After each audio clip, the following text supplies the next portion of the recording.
from Honeysuckle Farm and Tiny Little Homestead. We are on an adventure. Where are we going, Ariella? Do you remember? Miss Kourtney's farm, Sweet Chapel Farm in Manchester, Tennessee. We're super excited. Super excited. Little farm tour. All right, we'll show you what we're doing when we get there. And so all of this is very preliminary because it's spring, but all of this will be in full bloom and harvestable. Peppermint's harvestable now, but it is going to be probably full show, probably about late. And so it's sparse, it's a drier area, and how the land slopes was very important because it kind of tops off here, but it's a gradual slope down. And part of the planning for permaculture with your zones is you wouldn't want to put your animals up here because as rain hits the ground, obviously water is going to go to the lowest point. So all of your animal, droppings will eventually grade down with your slope. And so I didn't want that grading into the garden. I want my animals on the outside of my garden because you've got bacterias and potential contaminants from fresh dung. So I had to look in that kind of, like again, looking at zones, how does your water move, and then using that water for benefit. And so up here, it's so dry, we don't get a lot, there's not a lot of forage. So even rotating Indy here, Indy might be here for maybe 2 days.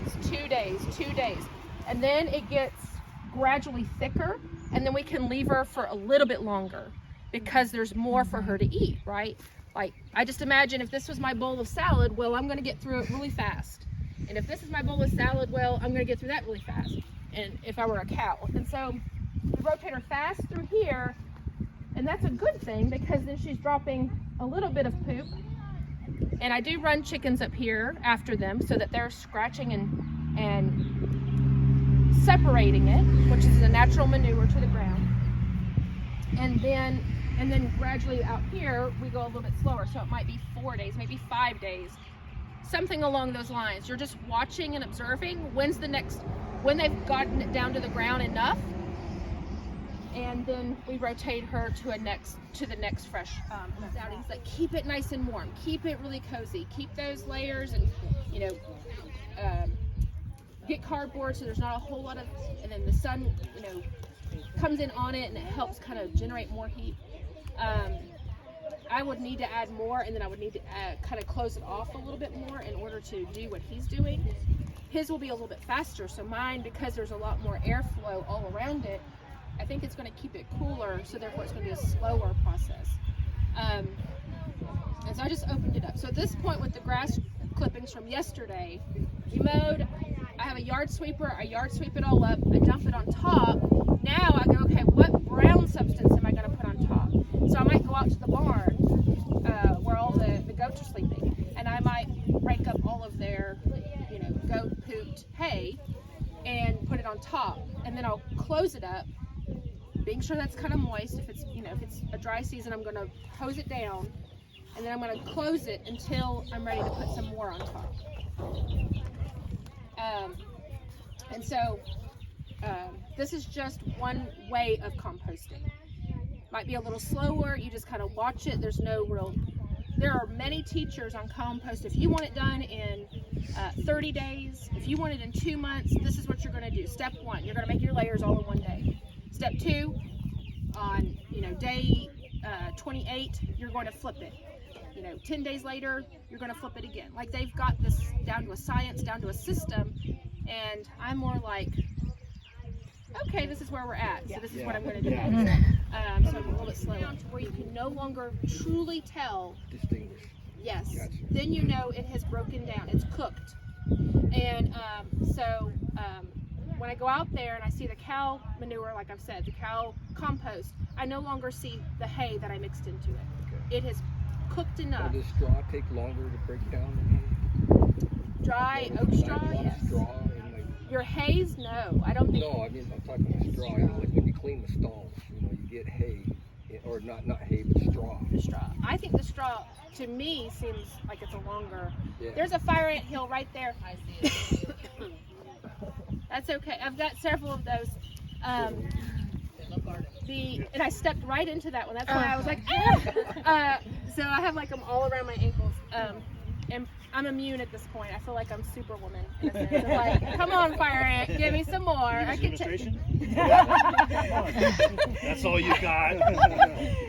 He wants to see it. I'm not going to warn you today when you walk in here. So one thing, if you're putting in if your green layers, Green grass of some sort, it means that it's a nitrogen-rich compost. So it's meaning it's going to produce good green things in the garden.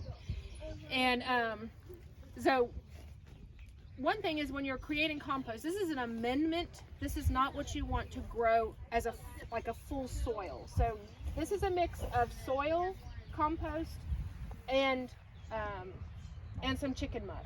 There are some eggshells in here that I broke up and just crushed and put in there, and it will break up over time.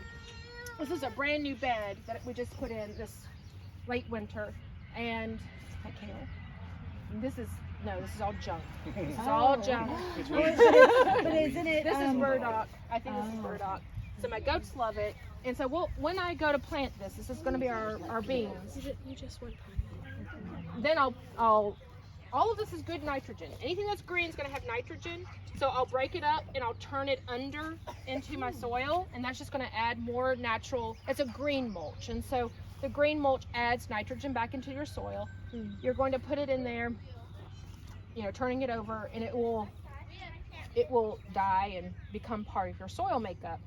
And so then I'll plant. So any bed you see, if it's planted, that means that I've already cleaned it all up. It looks pretty decent.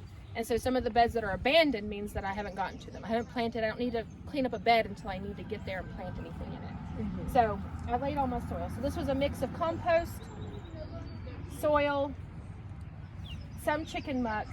And if you're going to use fresh chicken muck, it needs to be very, you can use hot. Many people say don't. I say yes, but use it very, very lightly because it is full of good stuff, and so it's very, very light. It's very minimal in comparison to the volume of compost to soil, and then eggshells for calcium. And that's just one way of. That looks salad ready. So it's all cardboard, like thick cardboard, and then I put mulch on top. And so this is pretty new. I think that you can probably see. And so there's the compost. Oh yeah, and then look. So we've got good healthy worms. They're gonna eat this and break it down. And so this is one way of, it's got to, put your barrier, cardboard, cereal boxes for Pete's sake. Amazon comes, I'm like, yes, another row. I think these things.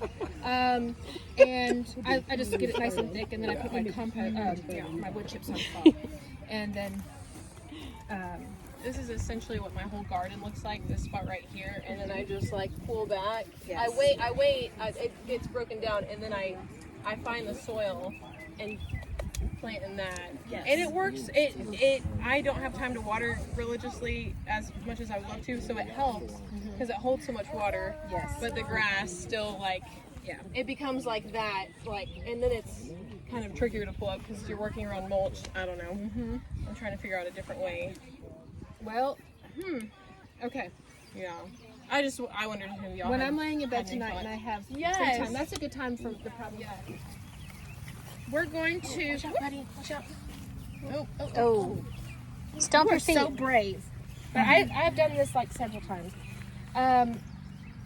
What we're doing with this, and we have a couple of these in the garden. We're going to bring in the worms, and so what this is a vermatunnel, a worm tunnel, and so this is another way of creating good compost. So I'm bravely walking over. I dug it down.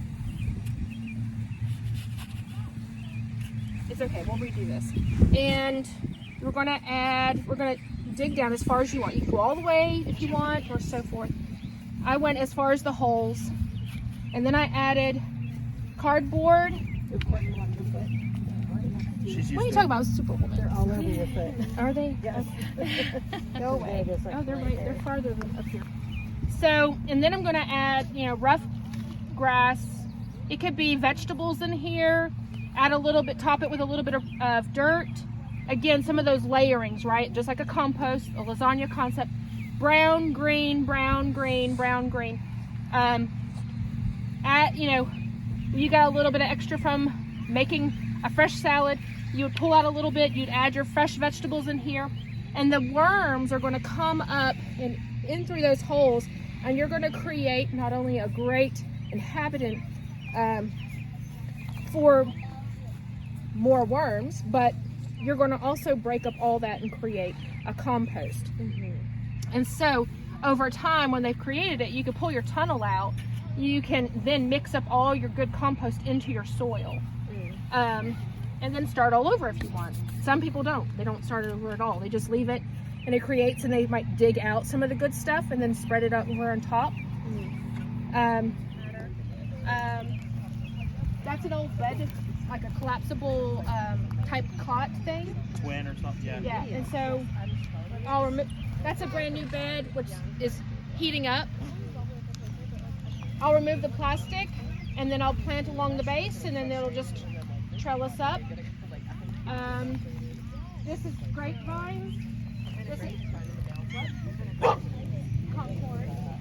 And so this is just old. And this is just for demonstration with, like, you know, there's just different ways you can do a food forest. And so while we've got the apple trees and the blackberries back there, this will be integrated of your stories. And so you're going to have your upper story, your mid story, and your low stories. We already have blueberries and wild plum. And so from here, I really just needed to, okay, this is a really moist area, and that could be problematic.